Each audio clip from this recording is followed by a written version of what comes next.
And so Ethos was created in 2012 by Tim Brown, Everson Walls, and Michael Davis. And the goal of the monthly webinar is to kind of discuss issues that are important to our community. And tonight we're going to talk about mental health. And so I'll just give a little bit of more background about me. So I was introduced to the Ethos program in 2019. So I was transitioning to, what would be a bigger private school in Texas at the time. And that's when I met Coach Davis. He was the defensive coordinator at the school at the time. And he began, took me under his wing, began to mentor me. And then I began to learn more about the Ethos legacy plan. And so I began, really thinking about my identity, my purpose, my values, my vision, my goals. And it became very important for me to be able to see myself as more than just one thing, more than just an athlete, more than just, any label or box that people could put on me. And so that's part of those lessons and stories I can get into as the conversation flows. But I'm currently a rising senior at Yale now. I'm on the football team here. Have a kind of a wide range of interests. I'm currently working in investment banking internship at Morgan Stanley in New York City. So that's where I am now. But I'm also a sociology and econ major in school, and I study how different groups on campus interact and why that is, specifically why student athletes and non-athletes interact the way they do. And I kind of make sense of that. And so I take about half econ, half sociology classes, but I think it would be helpful to kind of hear the background from the Kevin Love Fund and hear from Ellie and Foster and AT and Greg and just get a sense of all of you guys' backgrounds and kind of, just a quick spill on your journey. Sure. Well, we're so grateful for the invitation to be here. I'll share a little bit about Kevin Love just for people that maybe don't know about his story, and then I can introduce Lucy and I. But Kevin was someone who, and Joseph, I'm so impressed by you and the way that you're kind of modeling for all the athletes in the room how they could be more than their sport. I think it took Kevin a long time to come to that place. He had mental health struggles from the time that he was really young. And they all came to a head actually during a televised basketball game. He had a panic attack. And rather than hiding that away, he decided to be open about it. And he wrote about his mental health struggles in the Players Tribune. And he was one of the first professional athletes, I think, not the first, but one of the first to kind of be more open about mental health. And so then he created the nonprofit, the Kevin Love Fund, and he wanted to create a program that's free for students and also for student athletes that would support them with their mental health. So we'll talk more about that program a bit today, but I came on board because I had been a high school teacher for many years and I became an education researcher. And when I was working on my PhD, I was finding that there was a stigma or a norm around talking about mental health, especially in school spaces and in after school spaces.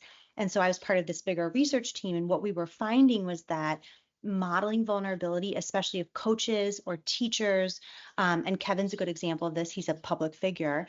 If someone models vulnerability and kind of goes first, that shifts the norms in those spaces so much more effectively than just inviting people to talk about mental health. So that's my background. And now I am the director of education for the Kevin Love Fund and helped co-write the program. I lead the trainings for many of the teachers. And I also did some research on the program that we created for Kevin Love. So I'll share more about that today. Lucy, I'll send it over to you if you want to introduce yourself next. Yeah, thank you. Thank you for having us. I'm Lucia. I lead the athlete program for KLF. I'm a former collegiate athlete as well. I played softball at UC Davis in Northern California. 3 of my 4 sisters also played Division I, so sports has always been a big part of my life. And when I was in college, I also struggled the same way that Kevin did with panic attacks and anxiety that I had never experienced before then. And his story really resonated with me, was one that I could connect to, and it actually is the reason why I wanted to go into this line of work. So I'm just happy to be here having this conversation with you guys, and we're excited to share more about what we do at KLF. Thanks for having us.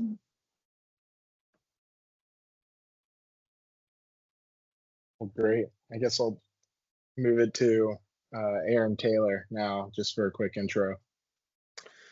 Hey everybody, really appreciate you all being here. I don't know what's going to flip the script on this mental health crisis, but it's going to take all of us. So I'm glad that we're circling up and sharing best practices and sharing our journeys. I really appreciated what you said, Ellie, and echo your sentiments about Joseph and who this young man is and what Ethos has been capable of doing. But my superpower is vulnerability. I play the emotional game of, you show me yours, I'll show you mine, and I go first. I've lost 13 to completed suicide, a couple dozen more to deaths of despair. I'm sick and tired of losing folks. So my goal is to humbly end hopelessness. And I think that that's achievable in our lifetime. And there's a lot of things we can do in under 5 minutes to change the way we think, feel, and play. And I'm interested in sharing that. So Michael's been a great inspiration to me and a really good partner. And anytime he says, "Hey, man, I need you to hop on the call," I say, "All right." Awesome. Awesome. And Greg, finally. So, my name is Greg Zomal, and I am a former college teammate of my buddy Mike D. We know him as Mike D. From almost 40 years ago, and we have we've been friends, good friends for years, and I'm so thankful and glad that he invited me to do this. I think not only is it helpful for us to help others, but it's therapeutic for ourselves when we help others. I think the secret to living is giving. I teach my athletes that, the students that I work with. I teach my daughter that the secret to living is giving, and I think that goes a long way with mental health and kind of helping young people through the struggle. I too am also impressed with Joseph Nash. He is. It's always impressive to see a young man that carries himself the way he does. That's serious about things and also vulnerable. So. And I'm in total agreement that that's part of the key to a big part of the key to being okay with yourself is admitting to your faults and your imperfections. So and I've coached for over 30 something years, coached football mostly, and so I've seen athletes and young people struggle and also thrive in certain areas. And so I'm just here to kind of add whatever I can add to the discussion and actually learn and take from it what I can to help people in the future. Awesome. Well, I appreciate that. And then Coach Davis, he's known as Coach Davis to me, but I'll let him and Everson give a intro as well. Cool deal. So just real quick, man, I'm so happy you guys are here. Just be able to talk about this important subject. I love my brother GZ, man. We go back, like you said, 40 some odd years, man. That's crazy. But I think we all had our own personal journeys around mental health and fighting through it. And I think it's cool that we all can come together and kind of share, as AT says, as far as like best practices, what works for us, what didn't work for us. Just having a very candid conversation about that. Some strategies may not work, but I think it's cool to share. And like AT always said, which I really love, is mental health is just health. And if we keep it in that framework, I think it's easier to have that conversation, that you don't feel like you're an alien going through something that somebody else has never been through, and it's just health. And so let's have a conversation about it and help each other out. Walls, what you got? Oh, I'm sorry. I didn't know I was part of the Michael Davis appreciation moment. You all gotta say something. I tell you what. All right, man. But no, I've been knowing Mike for quite some time. I was Mike's client before I became a partner. So I believe in everything that he's talking about.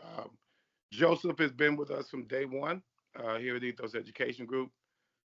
And I'm just glad to be on with Aaron. Seen him several times.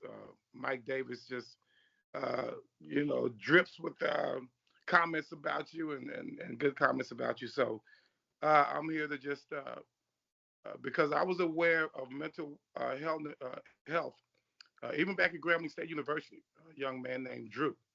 he was part of a family that was full of amazing athletes. And he was there. He was the one that was the torchbearer. I was there to see him go from potential to just being downright mentally out of it. I saw that develop right in front of my eyes.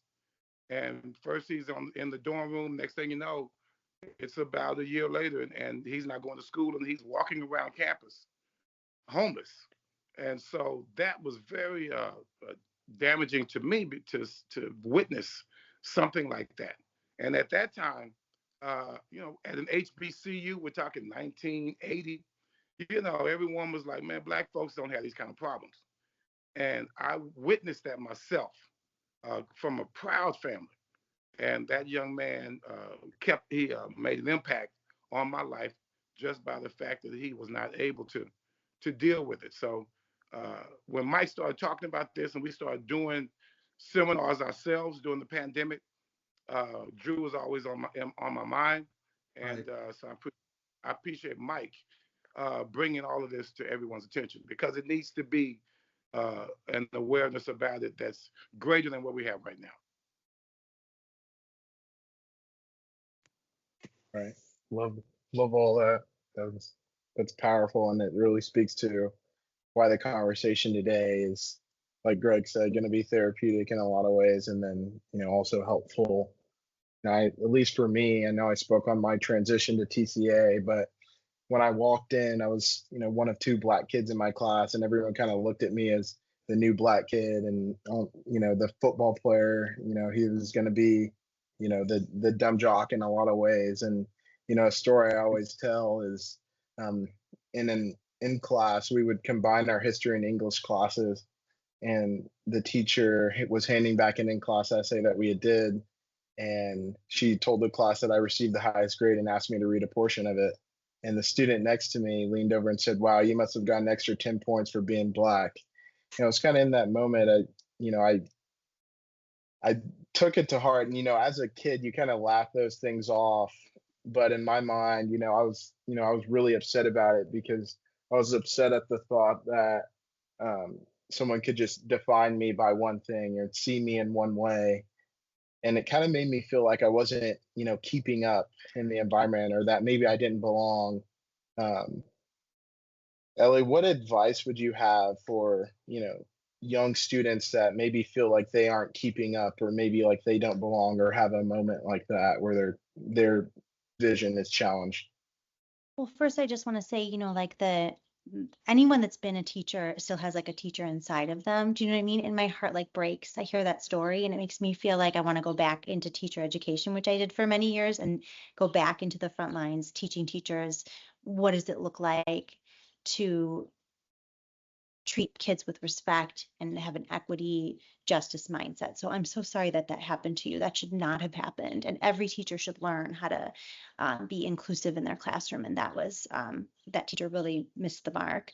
And I guess that would be my advice, would be to find, and what an incredible room to be in, Joseph. I mean, it's a Zoom room, but in this room with these leaders and mentors, my recommendation would be to try to find a teacher or a mentor who does see your worth, who you are able to connect with. I think if you have one, there's been so much research around, if kids have one person, that believes in them and can kind of rally behind them, that can be a really safe space.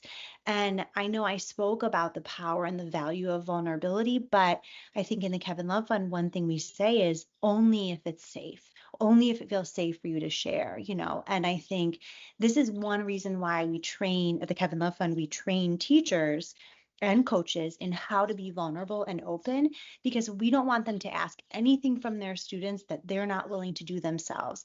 And I think what's happened for too many years is teachers are able to maybe listen to a kid's hard experience, but they're not willing to put their own story kind of in the room, right? And also put themselves on the line. And so that's one reason why I think finding a teacher that's willing to really see your humanity, where you feel safe and heard and understood, or a coach, and having that person kind of be your safe mentor would be one recommendation for sure.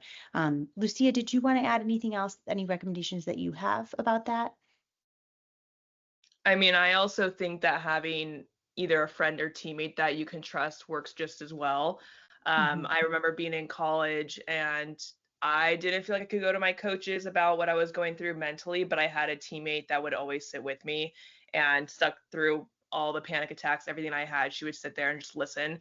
And sometimes just having someone there, they don't necessarily have to say the right thing, but knowing you're not alone is so helpful and really does make you feel like you belong. So whether it's a teacher, a friend, a teammate, classmate, whoever it is, coach, like Ellie said, that really can see you. I think sometimes it really only takes one person to feel that way. So And that person for me, I was blessed to find them when I did. And that's when I met Coach Davis. And, he was that superhero mentor for me that helped me see myself as more than I was. Um, and I carried on, the same legacy plan, ideas from there. But I think it was really important for me to see myself as more than a football player. And that's when I really started pouring into school. But I think there's always a moment in time where, we hit a place where that's going to force us to start to think differently about ourselves, our career, our future. I'd love to hear about, especially from, AT and Everson, about that point in the career where you felt like you had that turning point and start to see yourself as more than just an athlete.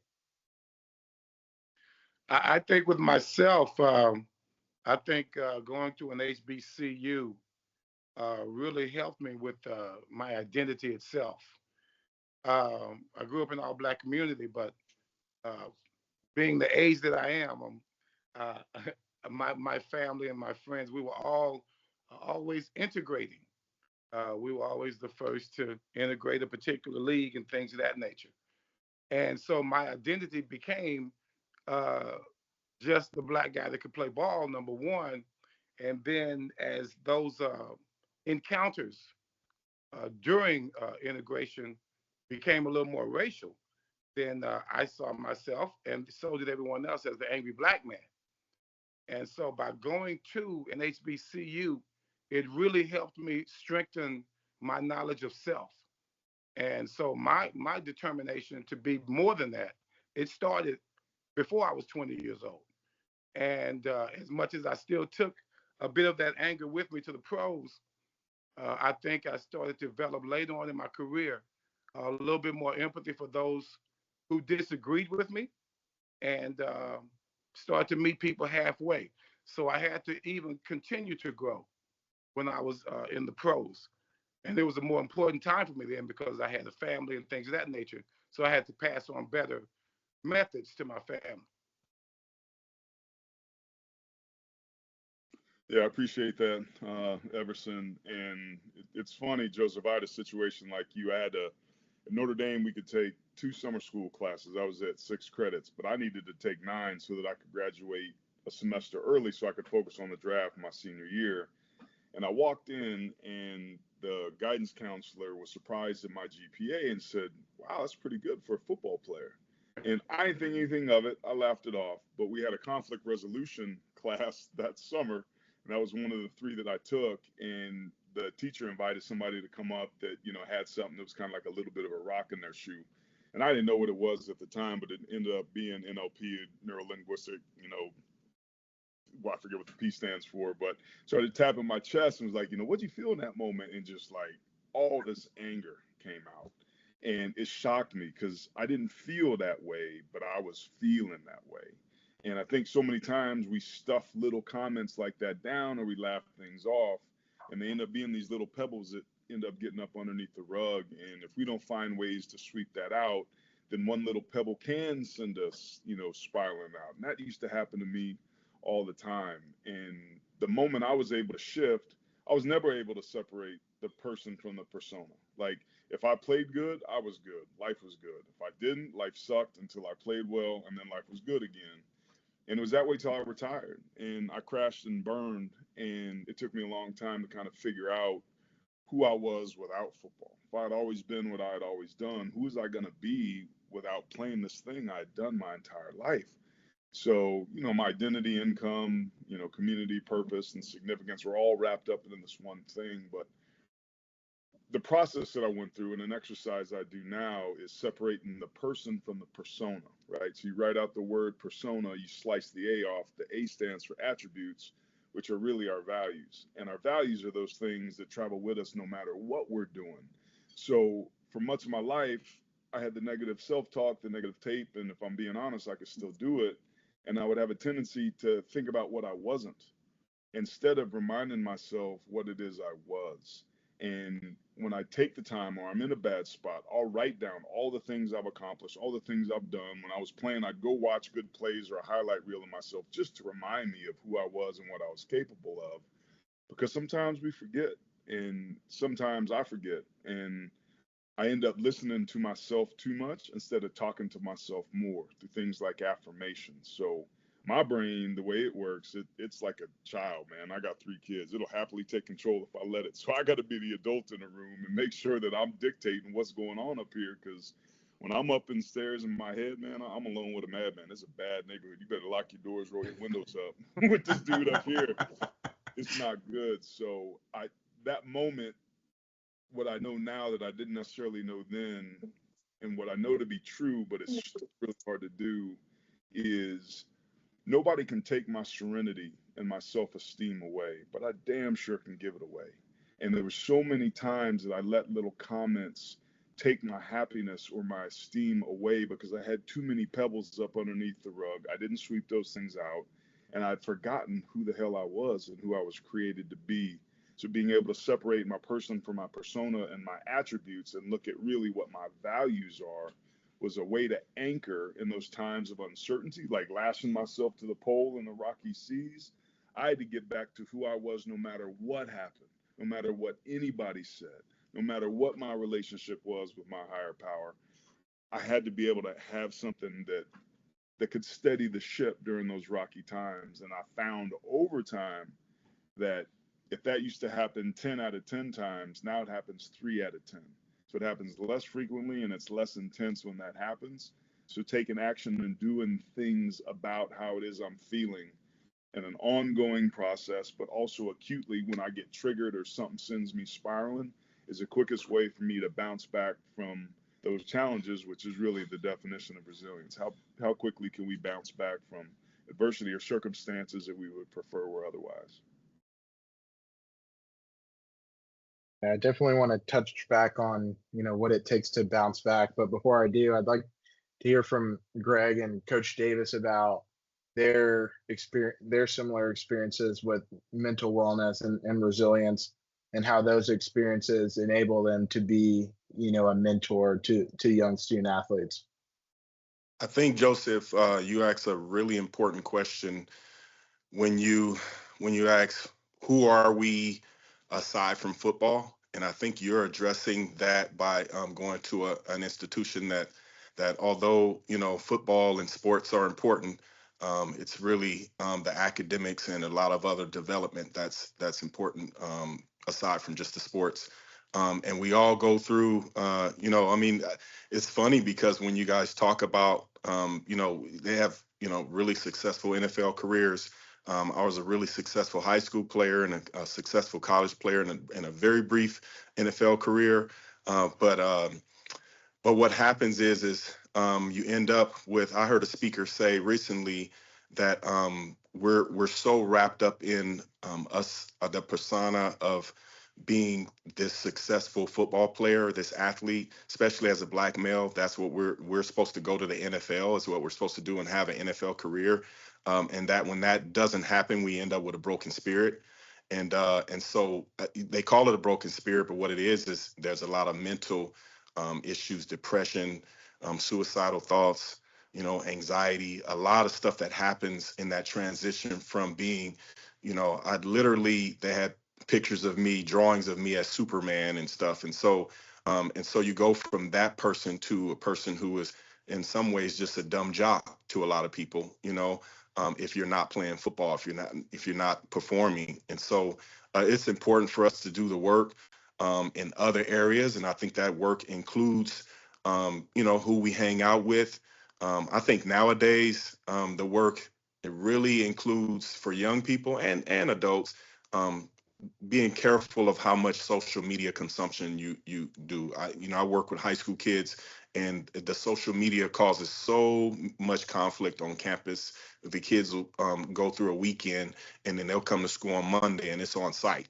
I mean, there's just fights because of social media.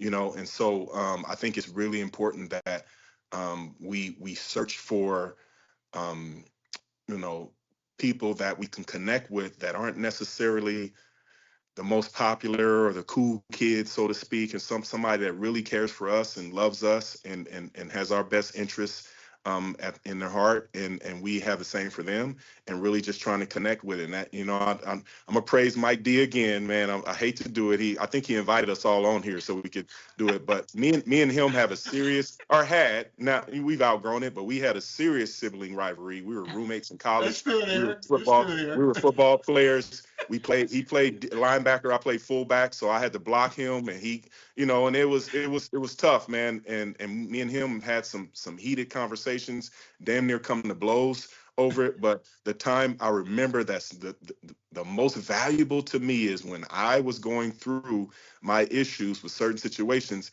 he sat with me in the living room as a brother, and not and it wasn't about him trying to make me feel bad or trying to not even make me feel bad. It wasn't about him trying to be better than me. He was just offering me help. And that was so valuable and so important to just my mental health, And so I didn't know it at the time, but yeah, that's something that not defines our relationship, but it was so vital to my mental health at the time, And so I think the challenge is when you're young and when you're old and grown like we are, but when you're young, to find people that have your best interests, and they're not trying to get anything from you, and you're not trying to get anything from them. A lot of times with relationships, we tend to lean on the opposite sex, and sometimes those relationships are dominated by something else rather than just a genuine care for the person, And so I think if I had to give any advice, there's a lot of advice to give young people nowadays, but if I have to give any advice, like I said earlier, is to see yourself as a giver. And that's what got me out of my depression and suicidal thoughts and anxiety and stuff, was just starting to give, no matter what that meant, whether it be financial, physical, just mental support, whatever, emotional support, anything. I just started giving, and mainly giving to young people, and so that has really sustained me for years and years. Is just being Coach Zoe, just being coach, and teaching. I've been a teacher for 30 years, almost 30 years. And so, that's kind of what really sustains me is giving, and trying to surround myself with just a few. I don't need a crowd of people, just a few brothers, that'll sit in the living room and talk to me when I'm going through it. Man, that's all love, man. When you're talking, man, I can see the living room, geez. The little living room, little couch, and us just chopping it up. But we were like the blind leading the blind, right? Mm-hmm. Really trying to find a way for us to survive together in a place that was not necessarily meant for us to be holistic in how we saw our value.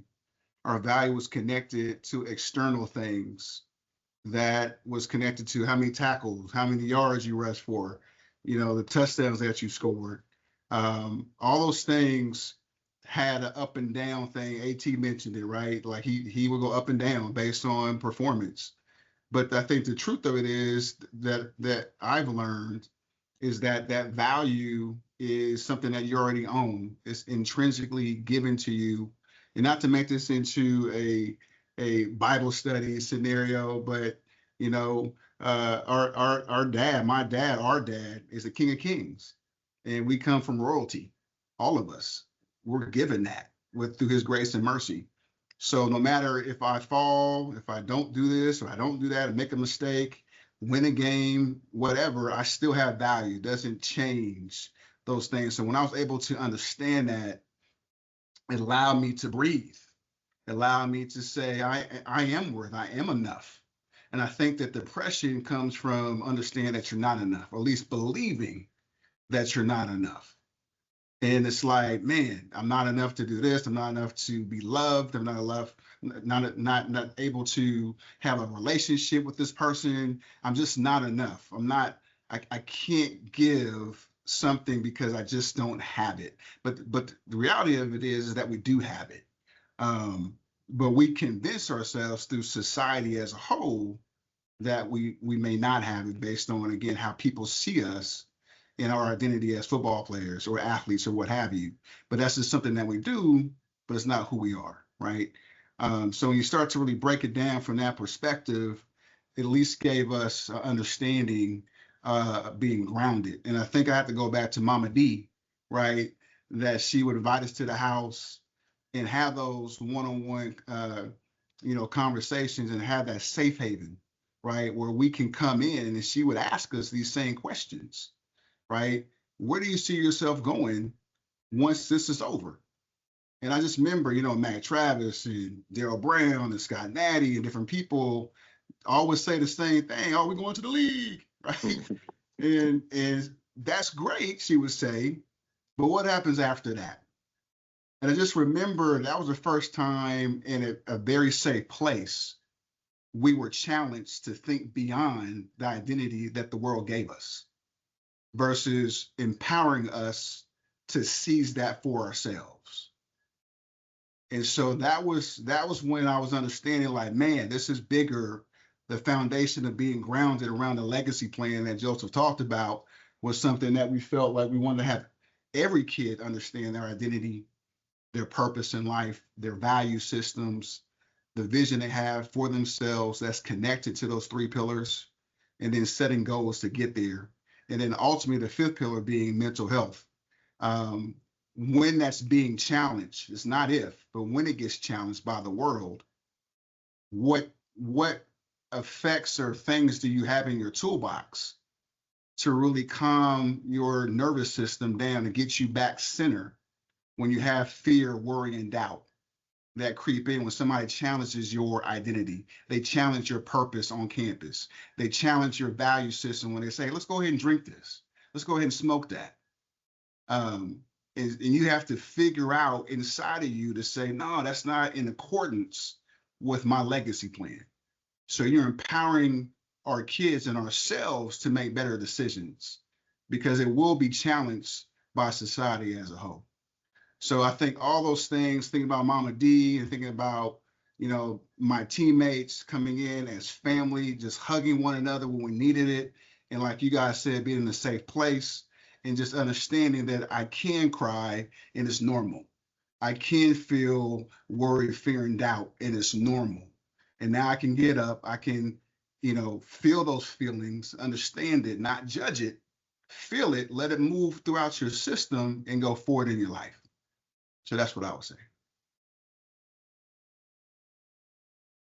Definitely relate to that in terms of having your legacy plan under attack. And I think that's really where the resilience piece comes in, is because you have to be resilient and stick true to your path.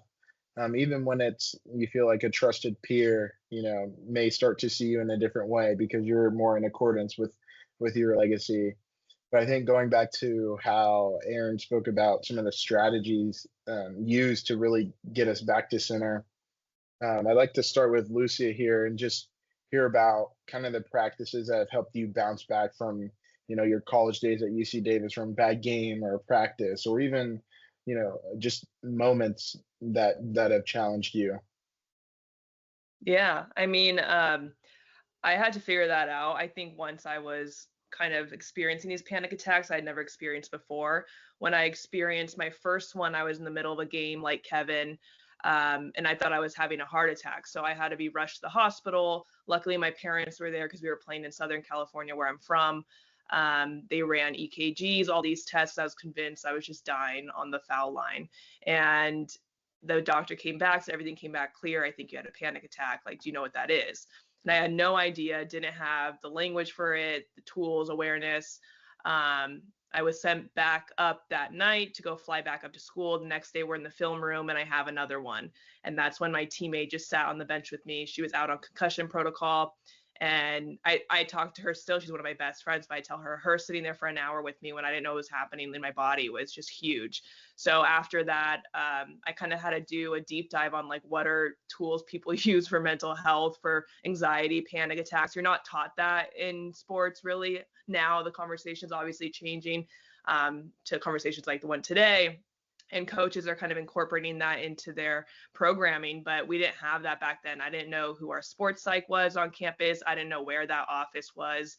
I always talk about how the first day you're there, you do your concussion protocol and you get a tour of where the athletic training room is. This is where you do your physical rehab.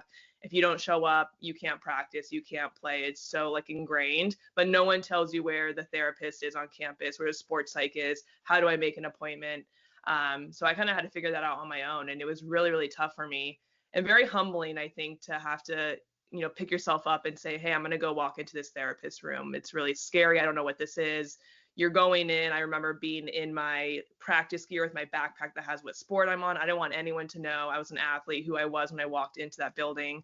And it was really scary for me. But then once I kind of got in there, I realized, oh, this is something that's actually very helpful that I wish a lot of my teammates and peers knew about as well. And I just learned mindfulness tools. I still use them today. Deep breathing, meditation. I use a Calm app that helps me all the time. Staying physically active. That's something I have to do every day. And honestly, still working with that negative inner voice. I have transitioned to playing a bunch of different sports. I think once you're an athlete, you don't really ever stop. And I take myself very seriously in my sports, which I need to learn how to just have fun. But like Aaron was saying, that voice is still up there and you really have to learn how to manage it, navigate it.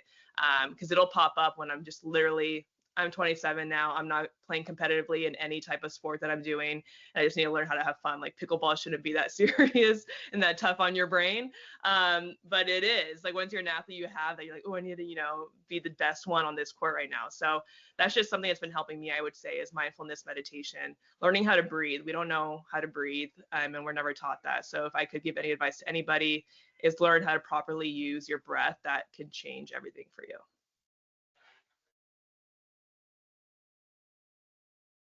Yeah. I love the like 4-4-4 breathing, like holding, like breathing out for 4, holding for 4, and kind of repeating that. That's been really helpful. We actually brought in a mental performance coach at Yale that works specifically with the football team, and he's been really helpful with that. But Aaron, back to kind of your point about those pebbles stacking up. Speak more about kind of the risk or what individuals can put at jeopardy by just always managing the impressions they give off, not trying to appear, too sensitive, not trying to appear in a certain way, and always kind of in accordance. Because, I'm sure there was a point, where the pressure is that, oh, you're Aaron Taylor, you're the man, like nothing can be going wrong, like with you, like you got all this going, but they don't see the backstage. So kind of speak about that, and then some of the strategies and why it's so important to write things like that down. Well, first of all, they'd be right because I am the man, Joseph. I just want to state that overtly. But humor is a way that I do that and kind of deflect, not taking myself so seriously, shifting the focus to have joy and have fun versus to do well. That was a really big one that helped me with pickleball when my wife would smoke me, or ping pong when my wife would smoke me, or any racket sport when my wife smokes me, is to shift the goal. And I think for me, what my brain, like, we don't see the world as it is. We see it as we are. So if I'm focused on the negative things in my life, I'm going to see more negativity. If I'm focused on the positive things in my life, I'm going to experience more positive things. The situations are identical, but depending on what it is I choose to focus on is how I'm going to experience things. So I believe, like, I want to get what's on the inside on the outside, right? Where I can bring it out to the light and it can dissipate, because feelings are not facts. And how I feel about a situation doesn't necessarily mean that those are the facts of the situation. So I can catastrophize and blow things out of proportion. And, well, what if this happens? Then this happened. Then this happened. Dun, dun, dun. So one of the ways that when I'm dealing with anxiety that I've used over the years is I'll take out a 3x5 card. And there's this notion in a lot of spiritual practices about turning things over. Well, that's easier said than done, right? It's, you see the guy in the wheelbarrow walking across the high wire, you have a belief that he's going to be okay. But then he goes across for the wheelbarrow, you still have a belief that he's going to be okay. But then you get up in the wheelbarrow, you're like, oh, well, that's a whole different deal. So for me, getting what's on the inside on the outside, I'll take a 3x5 card and I'll physically write out what it is I want to turn over. Dear for me, God, please take away my fear about how I'm going to perform in this upcoming talk or this TV show so that I can get back to enjoying this incredible life that you've given me. I know it's in your hands and I'm good. Love, Aaron. Amen. Boom. And I'll put it into what I call a worry box or a God box. I got this nice wooden box. And I don't know what it is about writing it out, turning it over and putting it in that box, but I feel better. And I also use service. Service is a great tool for me that when I'm stressed out or worried or depressed, service to me is the gateway to serenity, right? Courtesy is the gateway to serenity is how I've said it. So I'll let somebody merge or take a parking spot. I'll give somebody a compliment, or I'll see them fumbling groceries. I'll help them out. And I don't know when I'll feel better, but when I do, I'll look back, and it usually started when I made the conscious intention to be a service and do something for somebody else. And I think what happens in that moment is I shift my focus away from me and what's wrong with me and what I want, what I would prefer, and I make it about other people. And I get outside myself. I literally get outside the house or my room or my dorm. And the mechanism I think that works there for me is that I'm reminded that I have value. That when I help somebody or I compliment somebody or I'm service or do somebody a favor, on a very deep level, I'm reminded that there's a piece of me that's worthy. And then that little piece can grow into the bigger piece until I can wake back up and remember who it is I am. So courtesy being the gateway to serenity, a God or worry box where we write down our fears and anxiety and turn them over to a power greater than ourselves, whatever that is, even if it's a box, and intentionally shifting our focus. We have to be able to shift our focus away because our life experience is something that we can control. And I sincerely believe that the next evolution of well-being isn't, destigmatization. We're all going to sit here and have conversations about it. Young people are having conversations about it. I believe that it's demystification, where we demystify how and why our brains do what they do, so that we know that there are levers that we can flip. We can use our breath. We can use meditation. We can use these hacks, writing things down or being courteous. That's going to drop different chemicals into our brain. We're going to translate what those chemicals are. And very shortly after, we're going to experience that as emotion. So if we have good thoughts and good experiences, we're going to have good emotions. If we have bad thoughts and negative experiences, we're going to experience negative emotions and negative chemicals. So learning to play with that with intention gives us great power and control over how we experience our everyday life. Now, don't get it twisted. That's a hell of a lot easier said than done. And when I'm triggered because my brain thinks that I'm about to get abused again, or my parents are about to get divorced again, or I'm about to move for the umpteenth time again, or I'm going to be abandoned again. And all that stuff that happened to me as a kid that shaped my view of the world. But if I can stop and get rid of those fears, get what's on the inside on the outside, and shift my focus away from what was to what is in that moment, life's good, really good. I allow it to be good. It's always good, whether I think it is or not. My job and my depression and my anxiety is a direct result of my unwillingness to accept life as it is right there in that moment. Wow. Yeah. I'll definitely have to start implementing the turn it over method. I like that. But I keep thinking back to Greg, how you speak about how Coach Davis, brought you to the side. But I think about that for interactions with my teammates. And one thing that we're always thinking about is the difference between calling someone out and calling someone to, and being able to wear different hats, being able to wear the teammate hat when necessary, then being able to wear the friend or the peer, the mentor hat as well. What do you think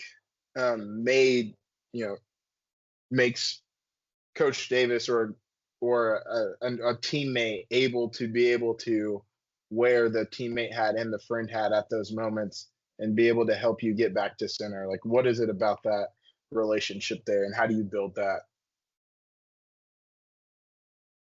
Oh, I think you're on mute.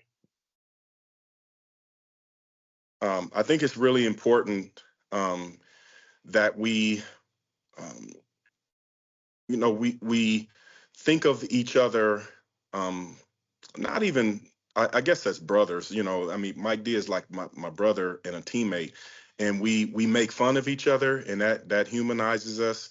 And I think it's important that we are able to kind of make fun of ourselves too, and not to be piled on by anyone, but to humanize ourselves. And that's kind of how um, I believe it should go for teammates, is that we build this connection and this camaraderie amongst each other, and we become connected, in a way that other people aren't connected. And we have like this inside joke, like, man, me and Mike D got a million inside jokes. But it's just important that, as you spend time with each other, you support each other, and share your vulnerabilities, and that includes like making fun of each other, and having some fun, because this thing called life is supposed to be fun. It's supposed to be beautiful, but it's supposed to be funny, and there's supposed to be times where you can laugh and cry together, and all that stuff. And that's what being a teammate is. But I was going to also say,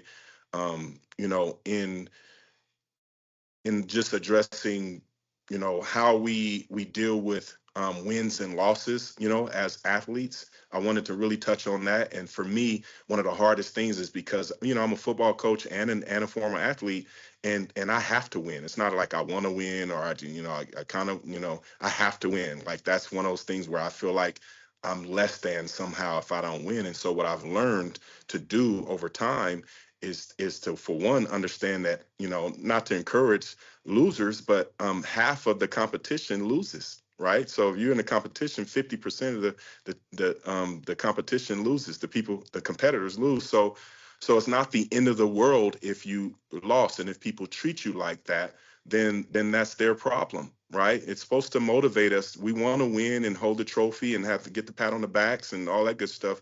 We want that, and that's part of our human desires. But it's not the end of the world. And so I've been in situations. I can name one situation where, my team in the semifinals got into a brawl, an embarrassing team brawl in the semifinals of a playoff game in high school, and it felt like the worst day of my coaching career. It was just like, man, it's over with. And what I realized is that teams get into brawls. It's a physical game, and yes, I do need to apologize to some people for embarrassing the school and the district and that type of stuff. But it's not the end of the world that I was making it out to be. And so when we try to make things, I think, a lot bigger than what they are, that's where we get in trouble. At the end of the day, we're all human. We're all going to make mistakes, and we all need to accept that, and be able to find the beauty in our challenges and our valleys. Life is not just about the highs; it's also about the lows, so that we can appreciate the highs. And so if I was giving advice to young people and teammates, and all that good stuff, I would say that, I mean, you have to embrace the challenges. And so, but I don't know if I answered your question, but but yeah, that's it. Oh, you did, for sure. Starting to ramble a little bit. That was good. That's good. I'll piggyback on that real quick. I think you have to understand that you have to lose before you win. It's kind of a weird way of processing as an athlete in its performance based. And somebody said you gotta lose before you win. Like, what are you talking about? I never want to lose. Especially you got somebody like Greg gonna go ahead and tease you to death. But I think that's just part of the journey, that growth mindset that I think we teach our kids, as opposed to that fixed mindset, that this is all part of the journey of getting better. And I was able to understand as I got older. When I was younger, I didn't get it, but I think in able to really perfect something, you have to mess up and you got to try it again, and that builds resiliency, right? In that process of getting back up and trying it again, getting back up and trying it again, and you finally get to the point where you understand that's just life, and you really accept it for what it is. And then when you have brothers around you and sisters that really will celebrate that, it makes it worthwhile to go through that journey with everybody, um, because now we all have won together in that process. So Great. That's helpful for me to know in how I, pursued my interactions with my teammates and thinking about how we pour into others. I wanted to, come back to Ellie and hear about now your role, previous role as a teacher, but you're still in a role where you're educating others. I'd be curious to know, when you travel to different universities like, Wisconsin, Madison, what seems to really be resonating on the mental wellness side that you're really preaching that's really clicking and allowing the aha moment?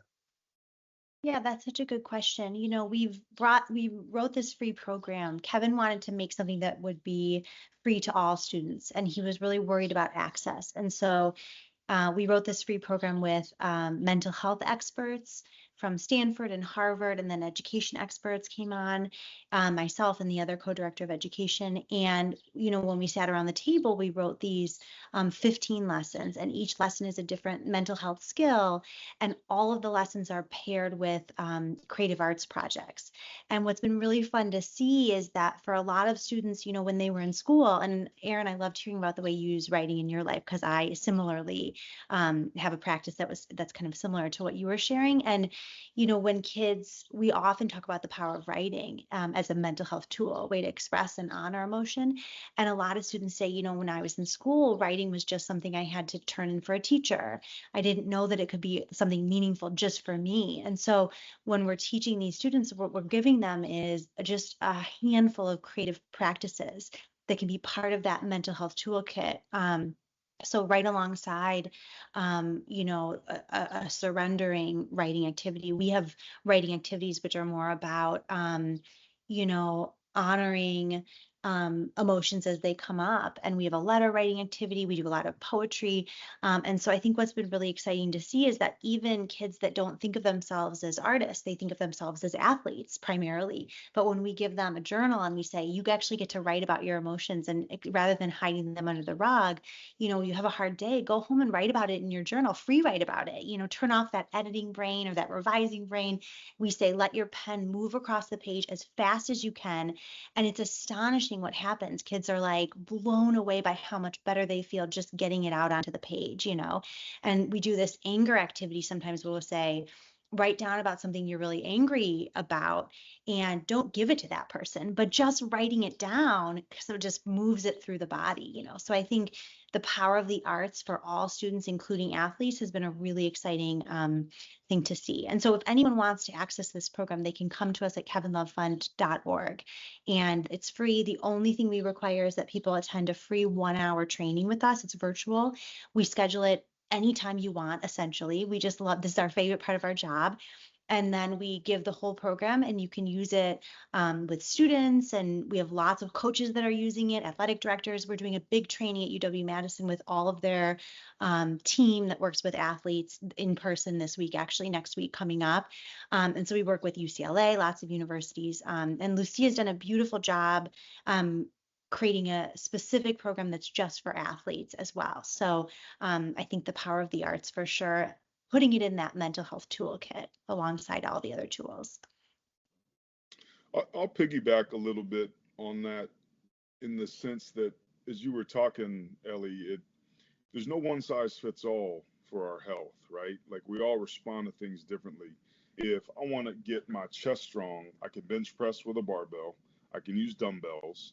I can do push-ups. I can breaststroke in the pool. All of those things are going to develop my pectoralis majors. But I might respond differently to different modalities than Mike might, or Joseph might, or Greg might, the guys that played football, Everson. So what's important is Find what works for you. Yes. And if choice A doesn't work, try choice B, but just understand that there are things that each of us can do in as little as 5 minutes that can help us feel and play better. We just got to be willing to do a little bit of work to find what that is. So I use the Calm app. Some things don't work for me. Meditation's really intimidating for a lot of people. And I talk to athletes all the time. I was like, oh, I pulled my hamstring or I'm sore. It's like, well, what'd you do about it? I went in the training room and I got a massage. Well, why'd you get a massage? Because it felt better. Well, why did it feel better? When you start breaking it down, like you feel better because of massage because it creates length and it takes the knots of being bound up and creates some length. So all meditation is massage for our thoughts. We have 50 to 70,000 thoughts per day. Most of them are negative.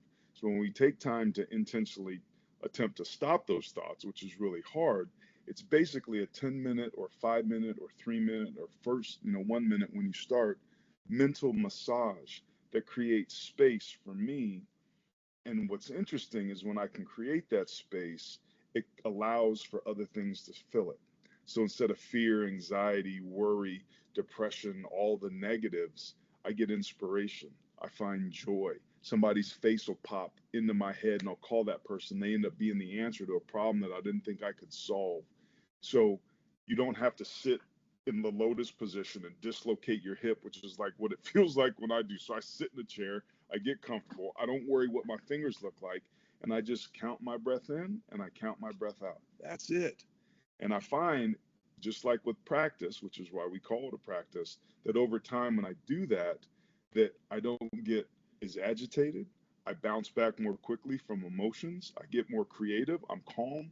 Our morning routines are critical. Mine are, at least for me. I used to get up and check my phone right away. And it's like hit the treadmill at 10 miles an hour at 10 degrees. And boom, I was pulling emotional hamstrings. Yeah. Now I wake up, I write, I pray, I meditate, I stretch, I move, drink my coffee, and then I check my phone. And I call that putting on my spiritual and emotional helmet and shoulder pads. I'm still going to go out there in the game of life, and I may get ear hold, but I'm going to navigate that situation or the game of life a hell of a lot better if I put my spiritual and emotional helmet and shoulder pads on than if I hadn't. So finding what works for us and building that into routines and starting small and being gentle with ourselves is a really great way to reverse that slow spiral down to start to spiral our way back up and turn it into a positive direction so that we can get back to enjoying this incredible life, especially if we don't have to be friends with Mike. Come on, man. The stiff arm. Always. Wow. Got him. Just making sure you're paying attention. Oh, I got it. Oh, I love you. I love you, boy.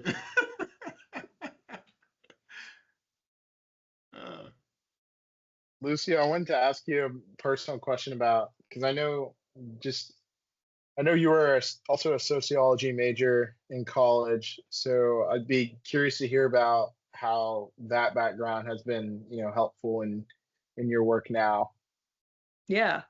I think one of the biggest things that sociology taught me was kind of all the different backgrounds people come from. I have two parents. I luckily experienced that on a personal level. Both my parents immigrated here in their 20s, not really speaking English. Now they're citizens. They speak fluent English, and I still have all my family down in South America.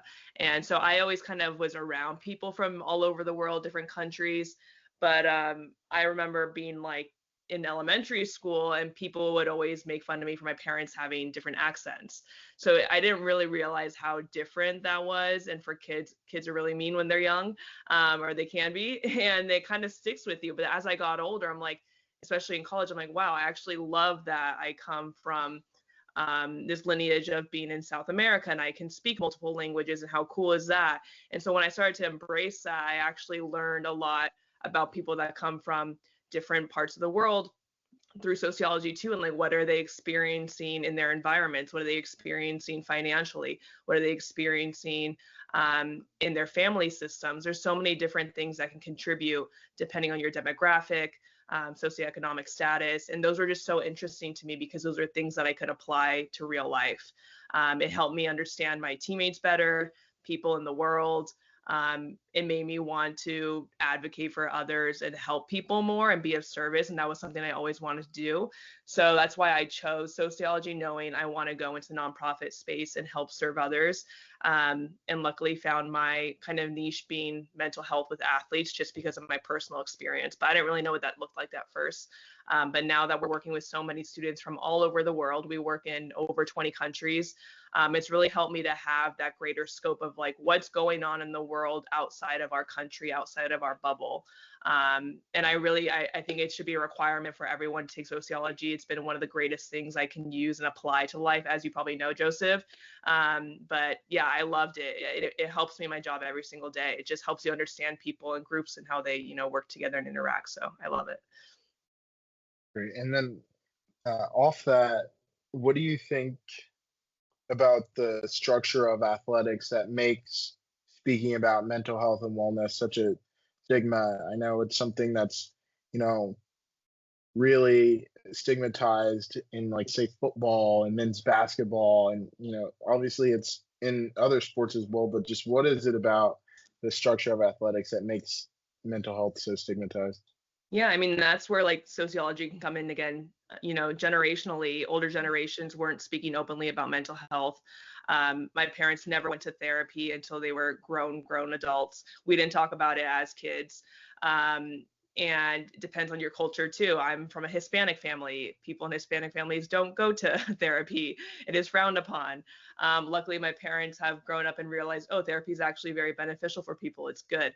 But there's so many things that factor into it. And within athletics, you're always told being vulnerable or crying or whatever is weak. You need to be strong. You need to be strong. You need to be strong. And so I think when you have, what I'm noticing is there's this gap. Like I think Aaron mentioned earlier, kids are talking about, or might have been Greg, kids are talking about mental health right now. They're actually very open. The younger generation is really open to speaking about it. But what we're seeing in our line of work, at least, is a lot of coaches are trying to have to play catch up. They're not used to it. They didn't have these conversations with their teammates when they were younger, or with their parents, or with their coaches. So we kind of have to rewrite the norm, and that's what we're doing here today. That's what we do, in all of our jobs in our field. But it really is this gap of how can adults and youth have these open conversations about mental health? How can adults learn to be witnesses when youth do come to them and speak openly about what they're going through?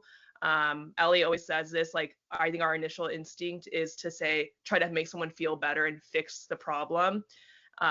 That's not really what kids are needing. They just need someone to sit with them and hear them out. That's what all I needed.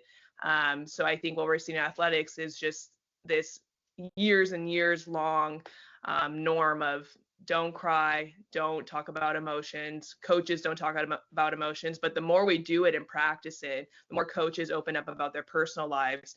We kind of humanize each other, and that really builds this bond and strength that not only helps us be better, off the field, but we're going to play better too. We're going to trust each other on the field. We're going to trust our coaches and their decisions they're making. And that's best for the team. So I think that's kind of where we are coming from. But I'm really glad that even in the last 7-8 years since I stopped playing in college, there's been some big shifts that we didn't have back then. So I just think we need to keep doing this work to keep moving it forward. Good deal. Uh, Go ahead, Joseph. I was saying I definitely agree with that, and that's why it's so great for me to have coaches and peers that are willing to have those conversations, and then seeing it be continued from generation to generation, like with what Coach Zoe is doing, and as a high school football coach. But I know we're almost at time, so I want to hand it back over to Coach Davis. Cool beans. Thank you guys for joining in, having this really, really deep conversation. A lot of good friends obviously on this call, a lot of jokes, a lot of laughter. I go back to mental health is just health. And I think there's some great programming. The Kevin Love Foundation mentioned about their resources. So definitely recommend that you check them out. Again, Aaron Taylor has a lot of good stuff that I know we put some things together. He has some things on his own. Just a lot of good things that are around us. And like, we all said, you got to find the right thing that kind of fits you. But we got to do the work to find that right tool. Is it the screwdriver? Is it this particular method of meditation? It's something that's going to work for you. And I want you guys to be encouraged to do that. And you're not alone, as well as my brother Gray talked about. You do have people around you that love you, that's going to cry with you, that's going to laugh with you, and is just going to sit with you through this process. And we're going to get better. We're going to love on each other, and that you are worthy, right? You are enough. And I want people to really understand that your intrinsic value, you own that. That's something that you don't have to earn. You own it. Doesn't matter how many points you scored or didn't score, you own that value. And so you don't have to walk around just feeling depressed that you let somebody down because you didn't win the game or anything of that nature. It's all part of your journey called life. And so I thank all of you guys for participating in this process. It's a lot of work to be done. And I know we're all definitely anxious to get on it, committed to doing it. And I look forward to partnering with you guys in the future to continue to talk about this conversation about mental health. All right, so this is going to be recorded. It will be sent out. At this point, if there's any questions that we have from the audience, you guys can ask those now. If not, we'll wrap it up. Watch this. Hey, Walls, where you at, man? There's a Wall. You there? Watch what? I thought I was gonna get you. Oh, my bad. I'm ready. That's why I love you, brother. That's why I love you. Doesn't look like we have any questions, but again, thank you guys so very much. All the work that you guys have done. Joseph, good job, my brother. You did a really good job, man. Hey, my man did his thing. So again, thank you guys. Have a good night. I agree. Oh, yes. Give him love, definitely. Well, I enjoyed it, and just thank y'all for spending some time with me tonight. It's definitely been good to break away from, all the investment banking demands and just step away and have a real conversation and, not worry about any, Excel modeling or stuff like that. So it was therapeutic for me to be able to spend some time with y'all tonight. So we'll definitely follow up and hope to continue the conversation. And All righty. Thank you guys. Have a good night. Guys. Thank you. Good night.